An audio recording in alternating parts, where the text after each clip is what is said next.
Hello दोस्तों, आज की इस कहानी का नाम है कर्मफल भोगते हुए भी दुखी नहीं हो। प्रेरक कहानी।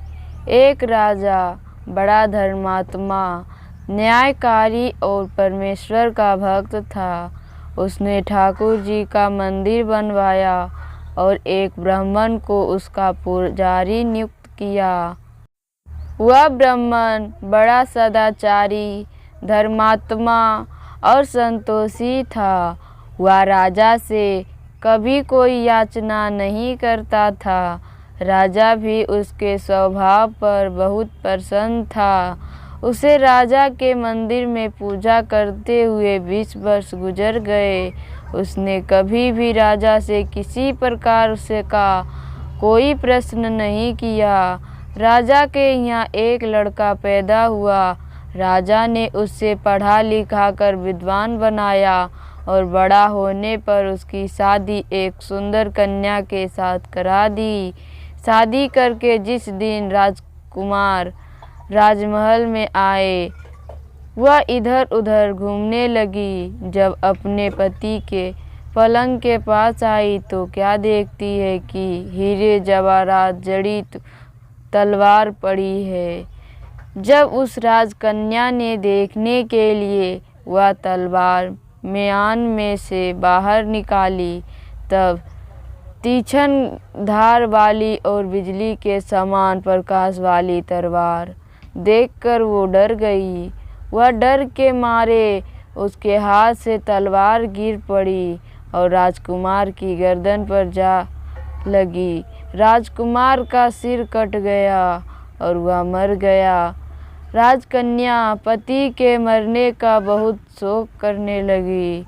उसने परमेश्वर से प्रार्थना की, हे प्रभु, मुझसे अचानक यह पाप कैसे हो गया? पति की मृत्यु ही मेरे हाथों हो गया। आप तो जानते हैं, वस्तु में सत्य ना सकूँगा, सास ससुर को कलंक लगेगा तथा इस बात पर कोई विश्वास भी ना करेगा। प्रातः काल में जब पुजारी कुएं पर स्नान करने आया तो राजकन्या ने उसको देखकर विलाप करना शुरू किया और इस प्रकार कहने लगा कि पति को कोई मार गया। लोग इकट्ठा हो गए और राजा साहब आकर पूछने लगे, किसने मारा है? वह कहने लगी, मैं नहीं जानती तो कहीं नहीं कि कौन था, परंतु उसे ठाकुर जी के मंदिर में जाते देखा था। राजा समेत सब लोग ठाकुर जी के मंदिर में आए तो ब्राह्मण को पूजा करते हुए देखा। उन्होंने उसको पकड़ लिया और पूछा, तूने राजकुमार को क्यों मारा? ब्राह्मण ने कहा, मैंने राजकुमार को नहीं मारा, मैंने तो उनका राजमहल भी नहीं देखा है। इसमें ईश्वर साक्षी हैं। बिना देखे किसी पर अपराध का दोष लगाना ठीक नहीं। ब्राह्मण की तो कोई बात ही नहीं सुनता था। कोई कुछ कहता था तो कोई कुछ। राजा के दिल में बार बार विचार आता था कि यह ब्राह्मण निर्दोष है, परंतु बहुतों के कहने पर राजा ने ब्राह्मण से कहा, मैं तुम्हें प्राण दंड तो नहीं देता, लेकिन जिस हाथ से तुमने मेरे पुत्र को तलवार से मारा है, मैं तेरा वो हाथ काटने का आदेश देता हूँ। ऐसा कहकर राजा ने उसका हाथ कटवा दिया। इस पर ब्राह्मण बड़ा दुखी हुआ और राजा को अधर्मी जान उस देश को छोड़कर चला गया। वहाँ वह खोज करने लगा, कोई विद्वान ज्योतिषी मिले तो बिना किसी अपराध हाथ कटने का कारण उससे पूछूं। किसी ने उसे बताया कि काशी में एक विद्वान ज्योतिषी रहते हैं। तब वह उनके घर पर पहुंचा। ज्योतिषी कहीं बाहर गए थे। उसने उनकी धर्मपत्नी से पूछा, माताजी, आपके पति ज्योतिषी जी, आप महाराज कहाँ हैं? तब उस स्त्री ने पूछा, अपने मुख से अयोग्य दुर्वचन कहे, जिनको सुनकर वह ब्राह्मण हैरान हुआ और मन ही मन कहने लगा कि मैं तो अपना हाथ काटने का कारण पूछने आया था, परंतु अब इनका ही हाल पहले पूछूंगा। इतने में ज्योतिषी आ गए। घर में प्रवेश करते ही ब्राह्मणी ने अनेक दुर्वचन कहकर उनका तिरस्कार किया, परंतु ज्योतिषी जी चुप रहे और अपनी स्त्री को कुछ भी नहीं कहा। तदनंतर ने अपनी गद्दी पर आ बैठे ब्राह्मण को देखकर ज्योतिषी ने उनसे पूछा, कहिए ब्राह्मण देवता, कैसे आना हुआ? आया तो था अपने बारे में पूछने के लिए, परंतु पहले आप अपना हाल बताइए कि आपकी पत्नी अपनी जुबान से आपका इतना तिरस्कार क्यों करती है, जो किसी से भी नहीं सहा जाता और आप सहन कर लेते हैं। इसका कारण यह मेरी स्त्री नहीं, मेरा कर्म है। दुनिया में जिसको भी देखते हो, अर्थात भाई, पुत्र, शिष्य, पिता, गुरु, संबंधी, जो कुछ भी है, सब अपना कर्म ही है। यह स्त्री नहीं, मेरा क्या हुआ कर्म ही है, और यह भोगे बिना कटेगा नहीं। अपना किया हुआ जो भी कुछ अशुभ शुभ कर्म है, वह अवश्य भोगना पड़ता है। बिना भोगे तो सैकड़ों करोड़ों कल्पों के गुजरने पर भी कर्म नहीं टल सकता। इसलिए मैं अपने कर्म खुशी से भोग रहा हूँ और अपनी स्त्री का ताड़ना भी नहीं करता, ताकि आगे इस कर्म का फल ना भोगना पड़े। महाराज, आपने क्या कर्म किया है?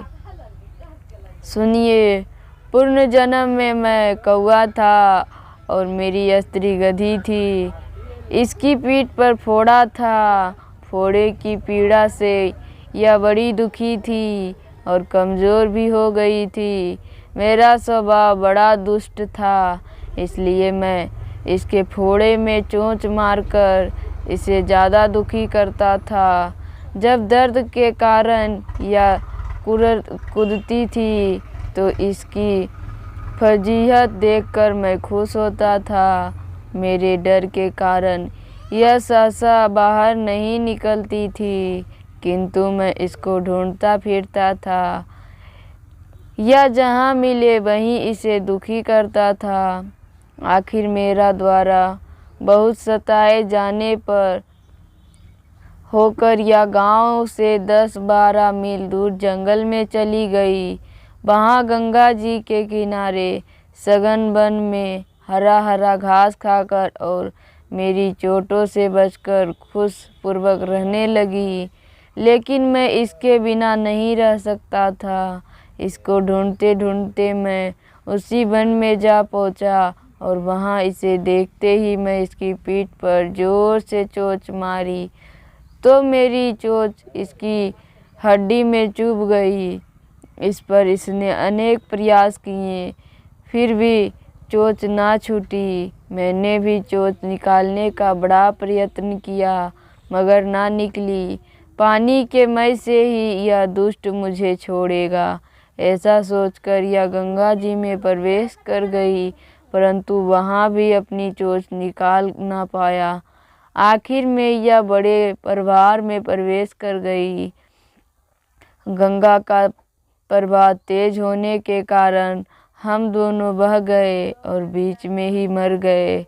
तब गंगा जी के प्रवाह से यह तो ब्राह्मणी बनी और मैं बड़ा भारी ज्योतिषी बना। अब वही मेरी स्त्री हुई जो मेरे मरण अपने मुख से गाली निकालकर मुझे दुख देती, और मैं भी अपने पूर्व कर्मों का फल समझकर सहन करता रहूँगा। इसका दोष नहीं मानूंगा, क्योंकि यह किए हुए कर्मों का ही फल है, इसलिए मैं शांत रहता हूँ।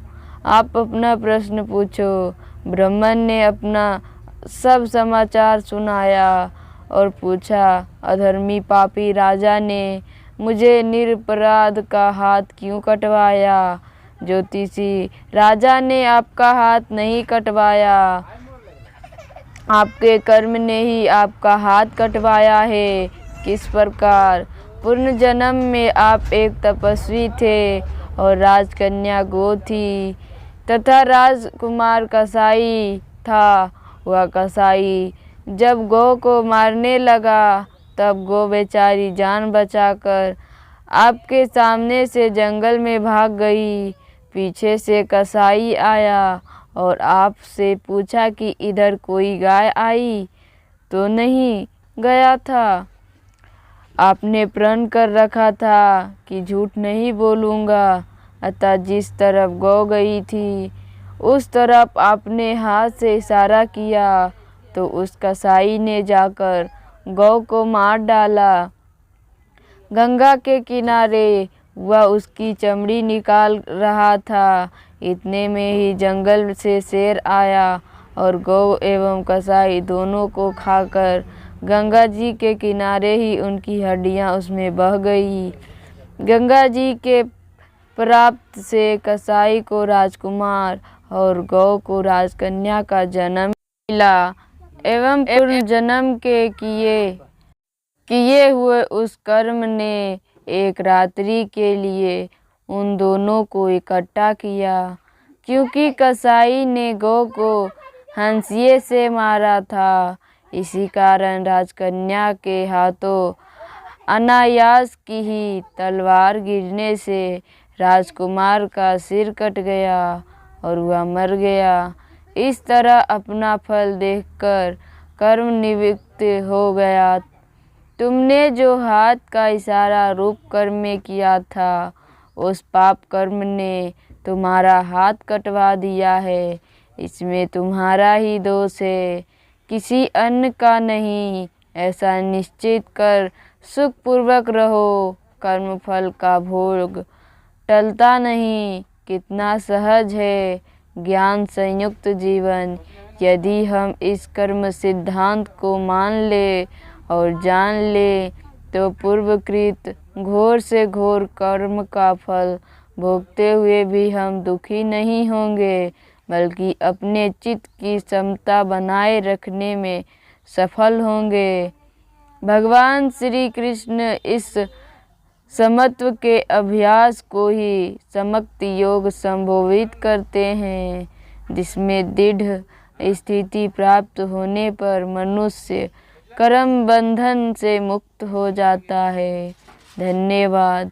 अगर मेरी कहानी पसंद आए तो मेरे चैनल को सब्सक्राइब कीजिए और मेरे वीडियो को ज़्यादा से ज़्यादा शेयर कीजिए।